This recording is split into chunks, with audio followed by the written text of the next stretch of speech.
السلام عليكم ورحمة الله.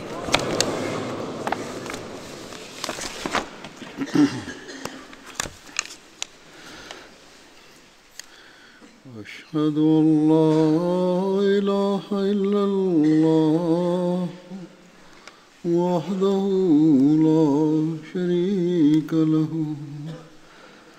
وأشهد أن محمدا عبده ورسوله أما بعد فأعوذ بالله من الشيطان الرجيم بسم الله الرحمن الرحيم الحمد لله رب العالمين الرحمن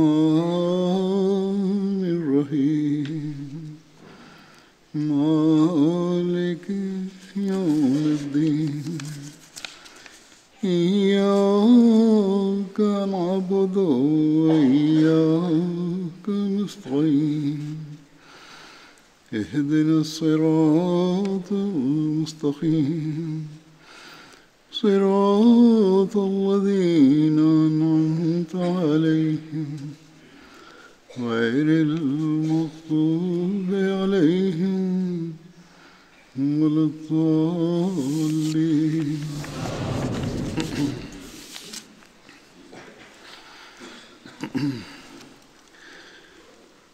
आज जिन बदरी साहबी का मैं जिक्र करूँगा उनका नाम है हज़रत Usman. Le compagnon de Badr que j'évoquerai aujourd'hui se nomme Othman bin Maz'oun. इनकी कुनियत अबू साहिब थी. इनकी हज़रत उस्मान की वालदा का नाम Son nom d'emprunt était Abu Saïb. हज़रत Usman La mère d'Othman se nommait Suhaila bint Ambas. Othman bin Maz'oun et son frère Qudama se ressemblaient. Othman appartenait à la famille Banu Juma des Qurayshites de la Mecque.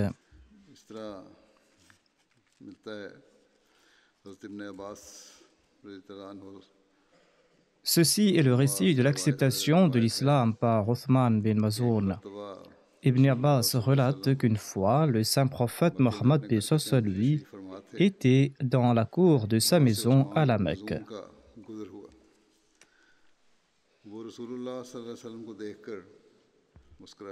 Othman bin Maz'oun est passé par là. Il a souri en voyant le saint prophète Mohammed sallallahu alayhi wa sallam. Et le saint prophète Mohammed sallallahu alayhi wa sallam lui a demandé s'il ne souhaitait pas s'asseoir. Othman bin Maz'oun a répondu à l'affirmative et il s'est assis devant le saint prophète Mohammed sallallahu alayhi wa sallam. Le saint prophète paix soit lui conversait avec Othman quand soudainement il a relevé les yeux vers le ciel et il a regardé pour un instant le ciel. Ensuite, il a baissé le regard petit à petit, tant et si bien qu'il a commencé à regarder le sol vers sa droite. Le saint prophète Mohammed paix soit lui s'est détourné d'Othman pour regarder dans une autre direction et il a baissé sa tête. Le saint prophète Mohammed paix soit lui hochait de la tête comme s'il saisissait un point qu'on lui disait. Othman bin Maz'oun regardait toute la scène. Quelque temps après, le saint prophète Mohammed paix soit lui s'est libéré de sa tâche, où il s'est libéré de l'action qu'il accomplissait ou de ce qu'on lui disait.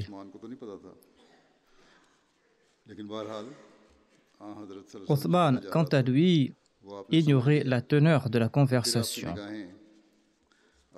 En tout cas, lorsque le saint prophète Mohammed paix soit lui a saisi le point qu'on lui disait, eh bien, il a regardé de nouveau vers le ciel, comme pour la première fois. Ensuite, le saint prophète paix soit lui a suivi un objet du regard jusqu'à ce que l'objet disparaisse dans le ciel. Par la suite, le saint prophète Mohammed paix soit lui s'est tourné de nouveau vers Othman et il lui a demandé. Othman a demandé au saint prophète, pourquoi devrais-je m'asseoir en votre compagnie?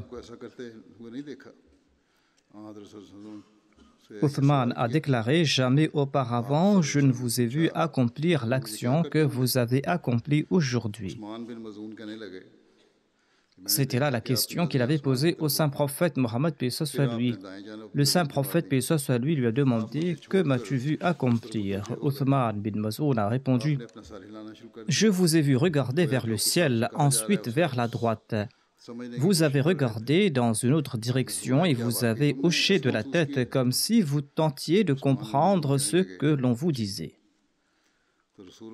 Le saint prophète Mohammed paix soit lui a demandé, est-ce que tu as ressenti tout cela? Othman a répondu à l'affirmative. Le saint prophète Mohammed paix soit lui a ajouté, le messager de Dieu m'est apparu à l'instant et il m'a offert un message en ta présence. Othman bin Maz'un a demandé, un messager d'Allah? Le saint prophète paix soit lui a répondu oui. Othman a demandé, eh bien, que vous a-t-il dit? Le saint prophète Mohammed paix soit lui a déclaré, il m'a donné ce message. Inna Allaha ya'muru bil 'adli wal ihsani wa ita'i dhil qurba wa yanha 'anil fahsha'i wal munkari wal baghi ya'idhukum la'allakum tadhakkarun. C'est-à-dire, en vérité, Allah vous enjoint la justice et la bienfaisance envers autrui, et de donner pour sa cause comme on le fait à des proches parents. Et il interdit l'indécence et le mal manifeste ainsi que la transgression. Il vous admoneste afin que vous preniez garde. Othman bin Maz'un relate, dès cet instant, la foi a pénétré dans mon cœur.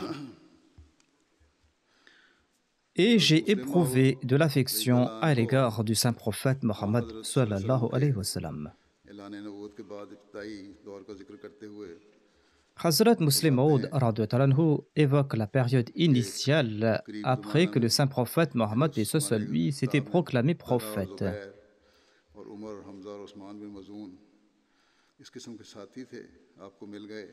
Il relate que durant cette période, Talha, Zubair, Omar, Hamza et Othman bin Maz'un étaient des compagnons très fidèles du saint prophète Mohammed paix soit lui.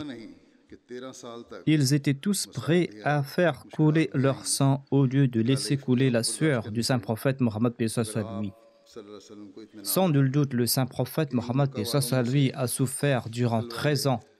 Il a confronté des difficultés et des tourments, mais le saint prophète Mohammed paix soit lui était serein. Car de parmi les Mécois, des gens doués d'intelligence et de compréhension, jouissant d'éminents statuts et empreints de taqwa et purs, l'avaient accepté.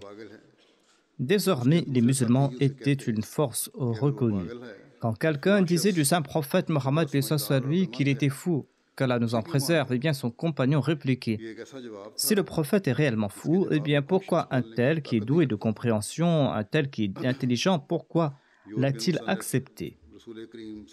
Personne ne pouvait répliquer à cette question. Des écrivains occidentaux avaient remué ciel et terre contre le saint prophète Mohammed paix soit lui. Ils l'avaient critiqué à outrance, voire ils l'avaient insulté. Et cela perdure jusqu'à présent. Mais ils admettent qu'Abu Bakr était quelqu'un qui était empli d'abnégation. Certains écrivains occidentaux affirment comment celui qu'Abu Bakr a accepté peut-il être un menteur. Étant donné que vous louez Abu Bakr, celui qu'il a accepté est sans nul doute digne d'éloge. Si Abu Bakr était empli d'abnégation, pourquoi aurait-il accepté quelqu'un d'avide? S'il était réellement empli d'abnégation, il faudra accepter que son maître aussi était empli d'abnégation. C'est là une grande preuve qu'il n'est pas facile de rejeter.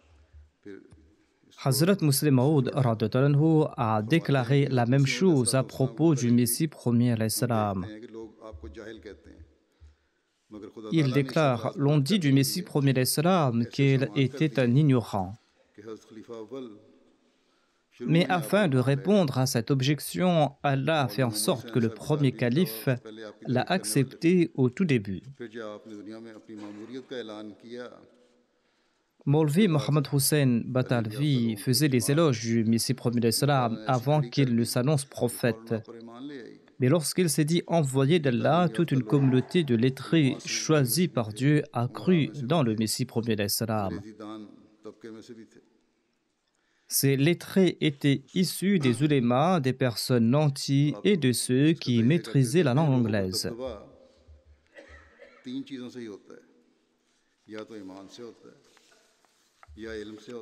Le musulman Maud ajoute que 3 facteurs engendrent le respect et l'admiration. Il y a la foi, la connaissance ou la richesse. Allah a octroyé ces 3 éléments à la Jamaat du Messie premier d'Islam.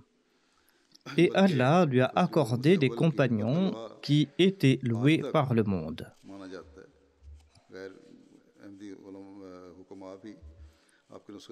Jusqu'à présent, les prescriptions médicales du premier calife sont utilisées par des médecins traditionnels non ahmadis et ils commentent à ce propos. En tout cas, les suivants du saint prophète Mohammed lui étaient issus de toutes les couches de la société et ils appartenaient à des familles notables.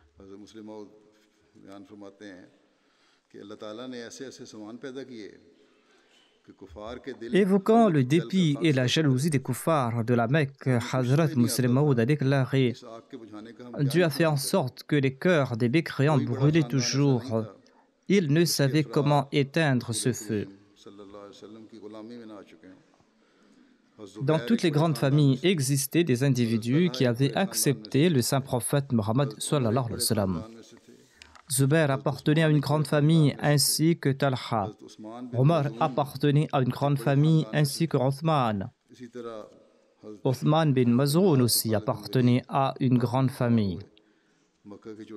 Il en est de même d'Amr bin As et de Khalid bin Walid, qui avaient plus tard embrassé l'islam. Ils faisaient partie des grandes familles de la Mecque. As était un opposant de l'islam, mais son fils Amr est devenu musulman. Walid était un opposant de l'islam, mais Khalid, son fils, est devenu musulman. Ainsi, dit le musulman Maud, il existait des milliers de personnes qui étaient des ennemis acharnés de l'islam, mais leurs enfants se sont placés aux pieds du saint prophète Mohammed lui et ils ont combattu leur père et leurs proches sur le champ de bataille. L'on trouve mention des récits de l'émigration d'Othman bin Maz'un en Abyssinie et de son retour à la Mecque. Comme mentionné plus tôt, Othman bin Maz'un faisait partie des tout premiers musulmans. Selon Ibn Ishaq, Othman bin Maz'un était la 14e personne à avoir embrassé l'islam. Othman et Saïb, son fils, accompagnés d'un groupe de musulmans, s'étaient rendus en Abyssinie lors de la première émigration. Lors de leur séjour en Abyssinie, ils avaient reçu la nouvelle que les Qurayshites avaient embrassé l'islam. Sur ce, Othman est retourné à la Mecque. Selon Ibn Ishaq, quand les émigrants en Abyssinie ont reçu la nouvelle que les habitants de la Mecque s'étaient prosternés avec le saint prophète, eh bien, ils sont retournés à la Mecque. Dans mes précédents sermons, j'en ai fait mention. D'autres personnes les avaient accompagnés, mais on ignore la raison de cette prosternation. Ils croyaient en tout cas, ces musulmans, que tous les mécréants avaient accepté le saint prophète. Mais la vérité s'est dévoilée quand ils se sont rapprochés de la Mecque, mais il leur était difficile de retourner en Abyssinie. Selon d'autres récits, certains étaient retournés en Abyssinie, dont ceux qui craignaient de rentrer à la Mecque sans aucune protection. En tout cas, certains ont campé en route jusqu'à ce que chacun d'entre eux ait pu recevoir la protection d'un Mecquois afin de pouvoir rentrer à la Mecque.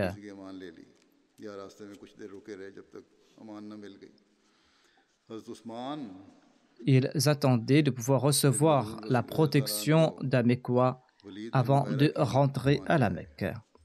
Othman bin Maz'un avait pris, quant à lui, la protection de Walid bin Mughira. Selon Ibn Ishaq, Othman a pris conscience par la suite que le saint prophète Mohammed lui et ses compagnons étaient tourmentés et qu'ils étaient persécutés. Ils étaient persécutés tandis que lui, Othman, vivait dans la paix nuit et jour sous la protection de Walid bin Mughira, qui était un chef non musulman des mécréants. Othman s'est dit: je suis en train de vivre en paix sous la protection d'un polythéiste matin et soir, tandis que mes amis et mes proches sont en train de souffrir et sont persécutés dans la voie de Dieu. Certainement, il existe en moi des défauts. Voilà ce qu'il s'est dit. Ainsi donc, il est parti voir Walid bin Mughira et il lui a dit ceci: ô Abu Abd Shams. Abu Abd Shams était le nom d'emprunt de Walid. Il a dit: ô Abu Abd Shams, j'étais sous ta protection, tu as assumé ta responsabilité. Mais je préfère à présent renoncer à ta protection afin de me rendre auprès du saint prophète Mohammed et ce soit lui. Car le saint prophète et ses compagnons sont pour moi des exemples. Walid était l'ami proche du père d'Othman.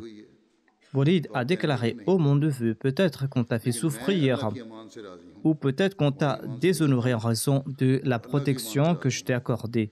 Othman a répondu: non, mais moi je suis satisfait de la protection d'Allah. Je souhaite sortir de la tienne pour jouir de celle d'Allah et je ne demanderai la protection de personne d'autre à part la protection d'Allah. Walid a déclaré: partons de l'enceinte de la Kaaba et annonce publiquement que tu renies ma protection, tout comme je l'ai annoncé publiquement que je te l'avais accordée. Tous les deux sont partis dans l'enceinte de la Kaaba et Walid a déclaré: voici Othman qui renonce à ma protection et qui l'annoncera au grand public. Othman a annoncé: il dit la vérité. Il a certainement tenu sa promesse et il m'a honoré de sa protection. Or, à présent, je souhaite jouir uniquement de la protection d'Allah. C'est la raison pour laquelle je renonce à la protection de Walid. Sur ce, Walid est retourné.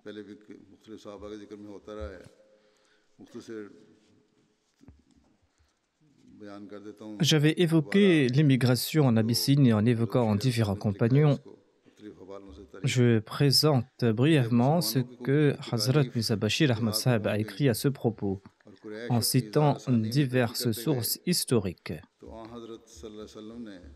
Il déclare: quand la souffrance des musulmans a atteint son apogée et que la persécution des Korachites a pris de l'ampleur, le saint prophète Mohammed lui a demandé à ceux qui en avaient les moyens de migrer en Abyssinie en ajoutant que le roi d'Abyssinie est juste et que personne n'est persécuté dans son royaume. Le pays de Habcha, connu comme l'Éthiopie ou l'Abyssinie, est situé au nord-est du continent africain. L'Arabie méridionale se trouve exactement à l'opposé et les deux pays sont séparés par la mer Rouge.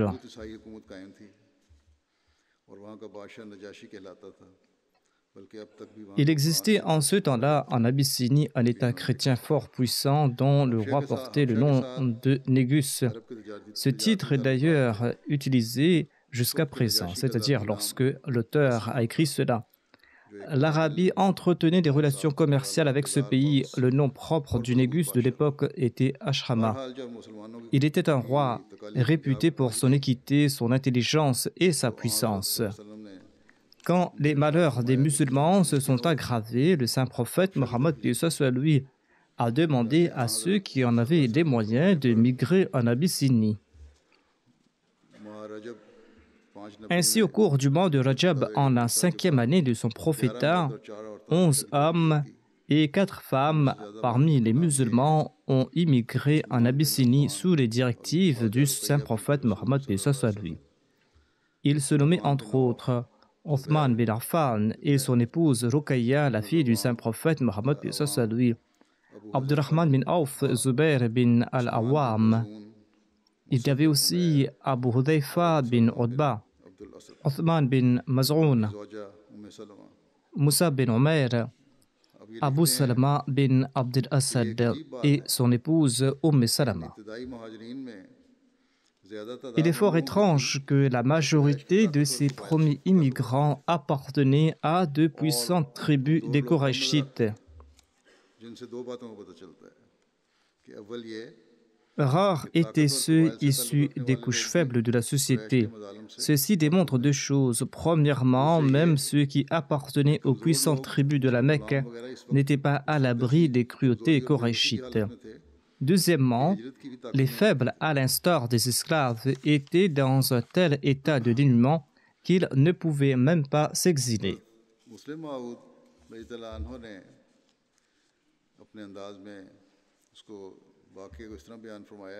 Hazrat Muslim Maud a relaté cet incident selon son style. Il relate la protection dont jouissait Othman bin Maz'un à la Mecque et le fait qu'il avait renoncé à la protection de Walid bin al-Mughira. Il avait donc renoncé à la protection de Walid. Lorsque la tyrannie fut à son comble à la Mecque, bien le saint prophète Mohammed lui rassembla ses fidèles et pointant un doigt vers l'ouest, il leur parla d'un pays de l'autre côté de la mer où l'on ne tuait pas les hommes en raison de leur foi et en raison de leur conversion. Il y avait là-bas un roi juste. Il devait partir là-bas. Peut-être que le changement leur apporterait-il un soulagement. Ainsi donc, un groupe de musulmans, hommes, femmes et enfants, agissant sur son conseil, se rendirent en Abyssinie. S'exiler de la Mecque n'était pas chose ordinaire. Quitter sa patrie était une déchirure émotionnelle. Les Mécois se considéraient les gardiens de la Kaaba. Quitter la Mecque était pour eux un grand malheur et aucun d'entre eux ne pouvait s'y résoudre, à moins que la vie ne fût devenue impossible pour lui à la Mecque. Leur exil était un événement très tragique. D'ailleurs, ils ont dû le faire secrètement, car ils savaient que les Mécois n'étaient pas prêts à les laisser s'échapper. Et le groupe n'a même pas pu souhaiter adieu à leurs parents et à leurs amis. Ils n'ont pas eu l'occasion de souhaiter adieu à leurs proches avant de s'exiler. Ils ont dû quitter la Mecque en secret. Ils vivaient la tourmente et même ceux qui les voyaient partir ne pouvaient qu'être émus en raison de leur souffrance. Les non-musulmans qui savaient qu'ils s'exilaient étaient eux aussi touchés. Ainsi donc, Omar, qui était encore un incroyant à l'époque et un ennemi juré des musulmans et un persécuteur des musulmans, eh bien, tout à fait par hasard, il a rencontré quelques membres de cette expédition, parmi lesquels se trouvait une femme, une compagnon, nommée Abdullah. Lorsqu'il vit des objets de ménage chargés sur des animaux, eh bien, Omar a compris immédiatement que ce groupe allait quitter la Mecque pour aller chercher refuge ailleurs. Il a demandé au Abdullah, « Eh bien, je vous vois avec vos affaires, est-ce que vous vous exilez ?» Abdullah a répondu, « Oui, nous allons partir dans un autre pays car vous nous traitez trop cruellement.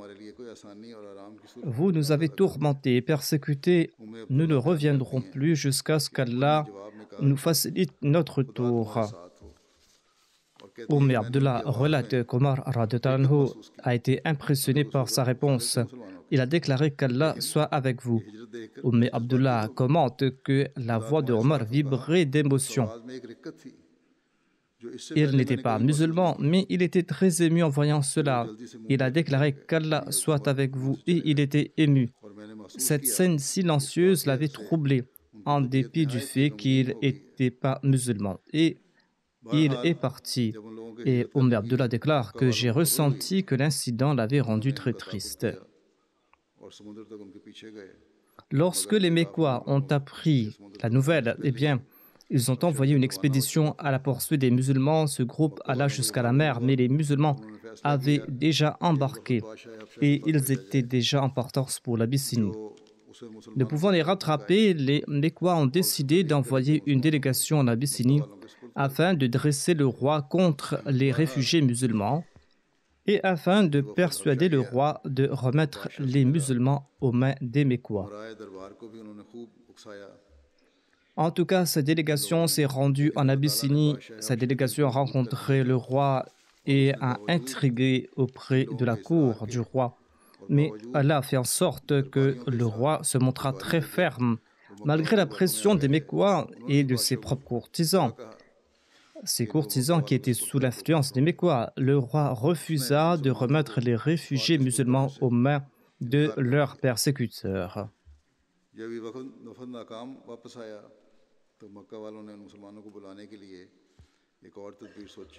Ainsi, la délégation rentra déçue et les Mécois tentèrent de trouver un autre moyen pour forcer le retour des musulmans de l'Abyssinie. Et ils ont fait courir la rumeur parmi les caravanes qui se rendaient en Abyssinie que toute la Mecque avait embrassé l'islam. Lorsque cette rumeur est parvenue en Abyssinie, les réfugiés musulmans étaient tout contents et ils sont retournés à la Mecque. Mais ils ont compris que c'était là une leurre. Et certains de parmi ces musulmans sont retournés en Abyssinie, d'autres ont décidé de rester à la Mecque. Parmi ceux qui étaient restés à la Mecque se trouvait Othman bin Maz'oun, qui était le fils d'un des plus puissants chefs de la Mecque. Othman avait reçu la protection d'un ami de son père, Walid bin Mughira, et il commença à vivre en paix. Mais lorsqu'il a constaté que les autres musulmans étaient toujours persécutés, ils étaient brutalement persécutés, il était très malheureux, étant un jeune honorable. Il est parti voir Walid et il lui a dit qu'il renonçait à sa protection, car il ne se sentait pas digne d'en bénéficier pendant que d'autres musulmans continuaient à souffrir. Et Walid a annoncé aux Mécois que Ousmane n'était plus sous sa protection. Un jour, Labid, un poète honoré de l'Arabie, était assis parmi les chefs de la Mecque et il récitait ces vers. Il a lu un des vers qui signifiait que toutes les grâces auront une fin.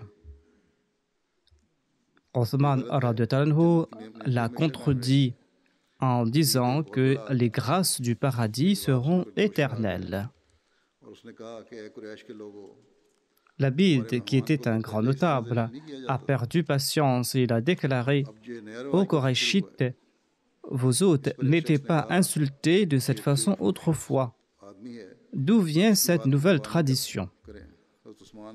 Pour apaiser Labid, un homme de l'assistance s'est levé et a déclaré « Ne fais pas attention à ce fou. » Othman a insisté sur le fait qu'il n'avait rien dit à la légère.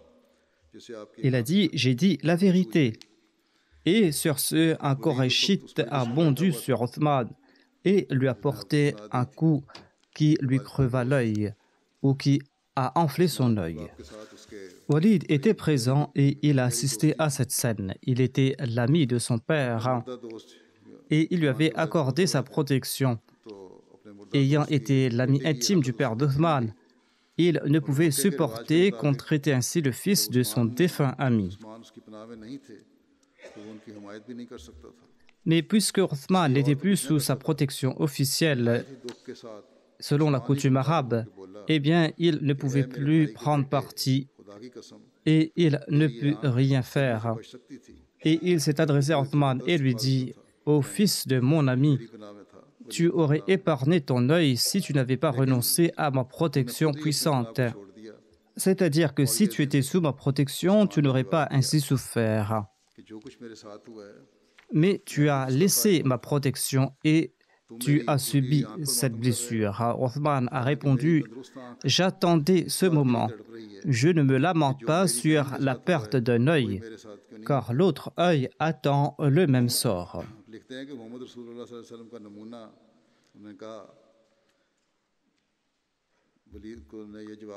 L'exemple du saint prophète Mohammed lui me suffit, a dit Othman. Il a déclaré que l'exemple du saint prophète Mohammed lui me suffit. Si le saint prophète est en train de souffrir, pourquoi est-ce que je ne dois pas souffrir? Le soutien d'Allah me suffit.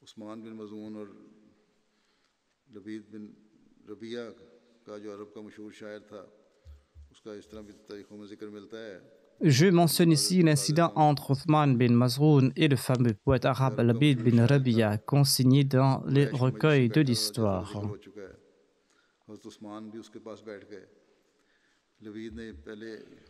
Un grand poète arabe était dans une réunion des Qurayshites et Othman était aussi présent. Labid a cité en premier ce vers qui disait « Hormis Allah, tout est vain ».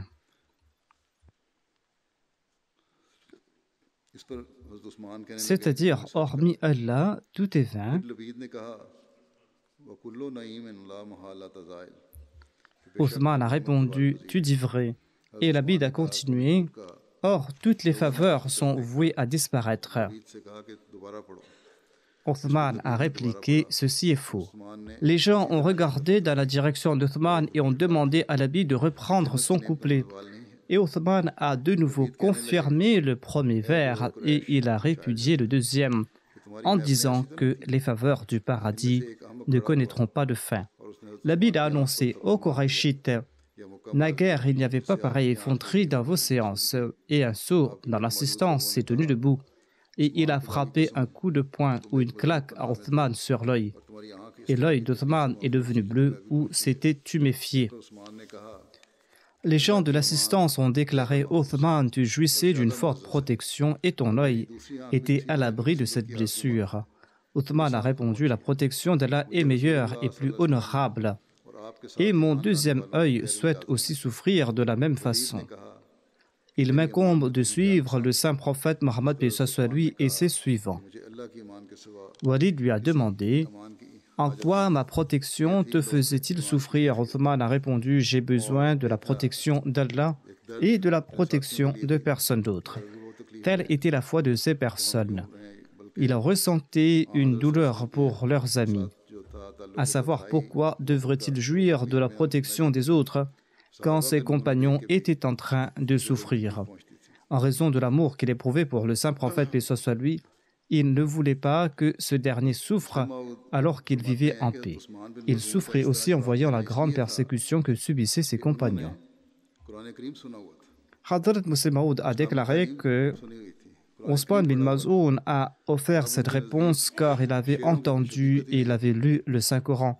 Il connaissait les enseignements de l'islam. À ses yeux, les poèmes n'avaient plus aucune importance. Voir Labid, le poète, embrassa par la suite l'islam et il adopta lui aussi la même position. Un jour, le calife Omar a demandé à un gouverneur de lui envoyer les tout nouveaux vers composés par les poètes les plus fameux. Labid avait déjà embrassé l'islam à l'époque et il envoya quelques versets du Saint-Coran à Omar.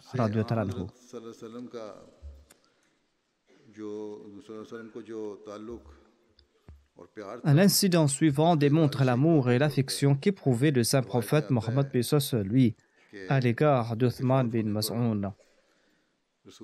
Quand Othman bin Maz'un est décédé, le saint prophète Mohammed paix soit lui l'a embrassé et le saint prophète Mohammed paix soit lui avait des larmes aux yeux.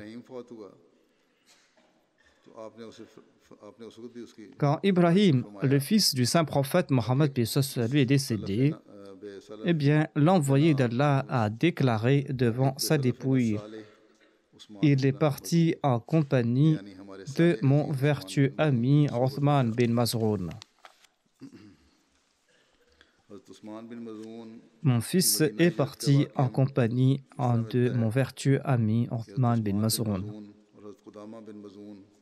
Ci-dessus est le récit de l'immigration d'Othman bin Maz'un à Médine, accompagné de Qudama bin Maz'un et d'Abdullah bin Maz'un et de Saïd bin Othman. Ils ont tous logé chez Abdullah bin Salma Ajlani quand ils sont arrivés à Médine. Selon un autre récit, ils auraient logé chez Hizam bin Madiya. Mohammed bin Omar Waqidi relate que tous les hommes et toutes les femmes de la famille de Maz'un avaient immigré à Médine. et aucun des leurs n'était resté à la Mecque. Allah relate que lorsque le saint prophète Mohammed lui et les émigrants sont arrivés à Médine, eh bien les Ansar souhaitaient qu'ils logèrent chez eux. Et ils ont tiré au sort et Othman bin Mazoun a résidé chez Ala. Le saint prophète Mohammed lui avait établi un lien de fraternité entre Othman bin Mazoun et Abu Haytham bin Tihan. Othman avait émigré à Médine et il avait participé à la bataille de Badr. Et il était le plus fervent adorateur de Dieu. Il jeûnait durant la journée et il veillait la nuit en prière. Il réprimait ses désirs et il se tenait à l'écart des femmes. Et il avait demandé la permission au saint prophète Mohammed lui d'abandonner le monde et de se castrer. Mais l'envoyé d'Allah le lui a interdit. Ces faits sont mentionnés dans l'ouvrage Asadul Rabba. On rapporte que l'épouse d'Othman bin Mazoun se rendit un jour chez les épouses bénies du saint prophète Mohammed lui. Les épouses du saint prophète avaient constaté que l'épouse d'Othman était complètement négligée et elle portait des vêtements sales et ses cheveux étaient ébouriffés. Et elles lui ont demandé: pourquoi es-tu dans cet état? Pourquoi ne pas se soigner? Ton mari est très riche et les moyens ne te manquent pas. Tu dois te soigner. L'épouse d'Othman répondit aux épouses du saint prophète Mohammed lui que je n'ai aucun droit sur les biens que possède Othman parce qu'il ne ressent aucun sentiment à mon égard. Mon mari Othman passe la nuit à adorer Dieu et il me néglige et il jeûne durant la journée. Quand le saint prophète Mohammed lui est rentré, ses épouses lui ont raconté les propos de la femme d'Othman.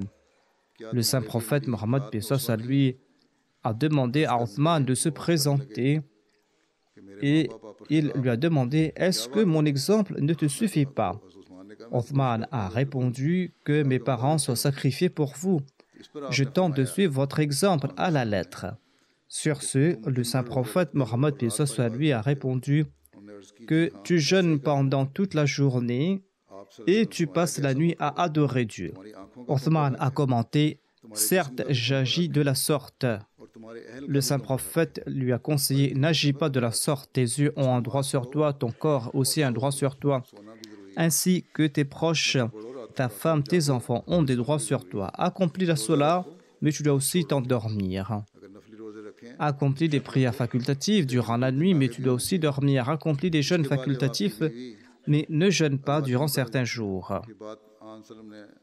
C'étaient là les conseils que le saint prophète, paix soit lui, prodigua à Othman. Et quelque temps après, la femme d'Othman s'est rendue de nouveau chez les épouses du saint prophète. La femme d'Othman s'était parfumée et elle s'était embellie comme une nouvelle mariée. Les épouses du saint prophète, paix soit lui, ont commenté sur son apparence très soignée. Et sur ce, l'épouse d'Othman a répondu: j'ai acquis aussi ce que les autres possèdent, c'est-à-dire que son mari lui accordait désormais de l'attention.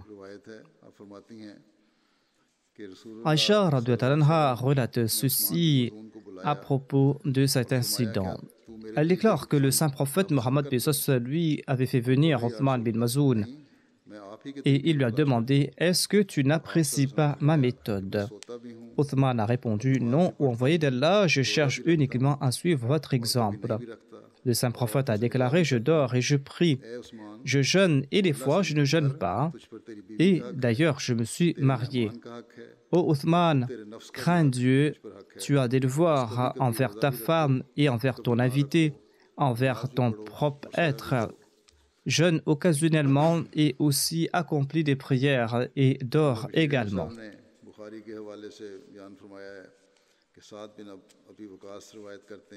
Hazrat Mirza Bashir Ahmad Sahib a déclaré en citant Al-Bukhari que Sa'ad bin Abi Waqqas a rapporté ceci. Othman bin Mazoun a demandé l'autorisation au saint prophète de se séparer complètement de ses femmes, mais il ne lui donna pas cette permission. S'il lui avait permis, alors nous étions également prêts à le faire. C'est-à-dire, nous étions prêts à nous castrer afin de supprimer nos désirs.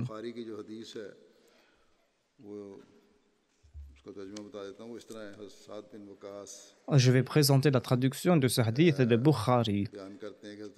Sa'ad bin Abi Waqqas rapporte qu'Uthman bin Maz'un demanda l'autorisation d'abandonner le monde au saint prophète Mohammed paix soit lui. Mais le saint prophète Mohammed paix soit lui a refusé cela. Il s'agit d'un hadith recueilli dans le chapitre Al-Nikah du Sahih al-Bukhari. Il est aussi mentionné que s'il avait donné cette permission, eh bien nous tous, nous nous serions coupés du monde, a déclaré ce compagnon.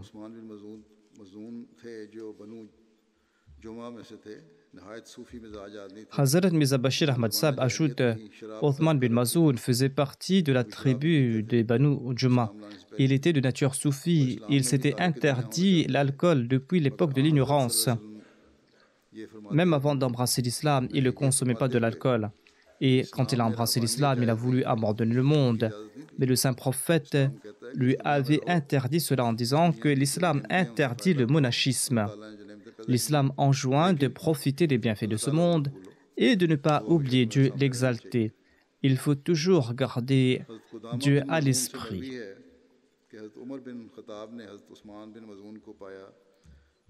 Qudama bin Maz'un rapporte ceci. Omar bin Khattab croisa Uthman bin Maz'un et les deux se trouvaient sur leur monture. Ils se sont rencontrés dans la vallée d'Asaya, qui se trouve sur la route de Jahfa, tout près de Jul Hulayfa, environ 100 km de Médine. Il s'agit là de l'emplacement de cette rencontre. La chamelle d'Omar se pressa contre celle d'Uthman. Le saint prophète Mohammed paix soit lui se trouvait loin devant. Uthman bin Maz'un s'exclama en s'adressant à Omar, Ya khalq al-fitna, tu m'as causé du tort. Lorsque les montures se sont arrêtées, Omar bin Khattab s'est approché de lui et lui a demandé, Ô Abu Saïb, qu'Allah t'accorde son pardon, par quel nom m'avais-tu appelé? Tu m'avais appelé Khalq al-fitna. Uthman a répondu, non, je jure au nom de Dieu. C'est pas moi qui t'ai choisi ce nom. C'est le saint prophète Mohammed paix soit lui qui t'avait donné ce nom. Le saint prophète Mohammed paix soit lui était en avant du cortège. Et Uthman bin Maz'un a ajouté, il est à l'avant de la caravane et tu peux lui demander cela. Cet événement est rapporté par Osman. Il déclare un jour que Omar est passé tout près de nous et nous étions assis en compagnie du saint prophète Mohammed paix soit lui. Le saint prophète Mohammed paix soit lui a déclaré cet homme est le Khalq al-fitna, c'est-à-dire il est un bouclier contre les troubles. Et il pointa du doigt vers Omar. Il a déclaré que entre vous et le désordre se trouvera une porte qui sera solidement fermée tant que cet homme sera vivant. C'est-à-dire, tant que Omar sera en vie, aucun trouble n'affectera l'islam. Et l'histoire en est témoin. Les troubles ont commencé par la suite. Je vais également présenter une version détaillée de ce récit lorsque Uthman bin Maz'un avait appelé Omar bin Khattab Khalq al-fitna. Selon ce récit, Hudayfa déclare que nous étions assis en compagnie d'Omar, qui a demandé « Qui d'entre vous se souvient des paroles du saint prophète au sujet du désordre ou des troubles ?» Hudayfa a répondu « Je me souviens exactement des paroles du saint prophète. » Omar lui a demandé « Tu fais preuve d'une grande hardiesse dans ce que tu rapportes là. » C'est-à-dire, il faisait preuve d'une grande confiance. Et il parlait avec beaucoup de confiance. Donc, Huzaifa a déclaré « L'homme est éprouvé par son épouse, son argent, par ses enfants, par ses voisins. Ainsi, la prière, le jeûne, la charité et le fait de se préserver des mauvaises actions éloignent ces épreuves. » Omar a répondu Je ne fais pas référence à cela, mais aux troubles qui vont se propager tels les vagues de la mer. Je ne parle pas de ces troubles que l'on peut éloigner par la prière et les aumônes. Je parle ici à propos de ces troubles qui vont se propager tels des vagues de la mer. Ce sera un trouble terrible qui va toucher la communauté. Hudayfa a répondu, « Vous serez nullement affectés. Tant que vous serez en vie, il n'y aura pas ces troubles, car une porte hermétique vous en protège. » Omar lui a demandé, « Est-ce que cette porte sera brisée ou sera ouverte ?» Le saint prophète, paix soit lui, avait mentionné qu'il y aura une porte entre Omar et ses troubles. Omar lui a demandé si cette porte sera brisée ou ouverte. Hudayfa a répondu, cette porte sera brisée. Il s'agit d'une porte qui sera brisée et détruite. Omar a répondu, eh bien, cette porte ne sera jamais fermée. Car quand on ouvre une porte, on peut toujours la fermer. Mais si on détruit cette porte, il sera difficile de la refermer. Sur ce, Omar a répondu, cette porte ne sera jamais fermée. C'est-à-dire, ces fléaux qui vont frapper vont se succéder. Et nous constatons effectivement que ces troubles ont frappé la communauté musulmane et ne cessent de prendre de l'ampleur. Des troubles naissent de jour en jour, lors de l'époque d'Ousmane, à l'époque d'Ali et après eux. Et ces fléaux sévissent parmi les musulmans jusqu'aujourd'hui. Les musulmans sont en train de s'entretuer.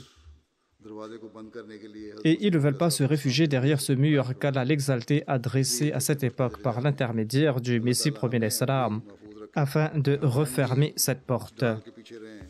C'est pour cette raison que ces troubles prennent de l'ampleur. Qu'Allah nous en protège, qu'Allah fasse que nous puissions nous protéger derrière ce bouclier qu'Allah nous a offert par l'entremise du Messie premier salam, que nous soyons derrière ce mur. Omar a déclaré que ces troubles ne prendront jamais fin. Ceux qui étaient dans l'assemblée ont demandé à Hudayfa, qui était le rapporteur, ils lui ont demandé est-ce que Omar savait en quoi consistait cette porte. Hudayfa a répondu oui, il le savait très bien. Il le savait aussi bien que la nuit précède le jour, c'est-à-dire il était certain à ce propos. Il savait que ces fléaux vont s'abattre sur les musulmans après lui. Othman bin Mazoun était le premier parmi les émigrants à rendre l'âme à Médine. Il est décédé en l'an 2 de l'Hégire. Certains rapportent qu'il était décédé 22 mois après à la bataille de Badr. Et il était la toute première personne à être enterrée dans le cimetière Jannatul Baqi. Il y a d'autres informations à ce sujet que je mentionnerai par la suite, Inch'Allah.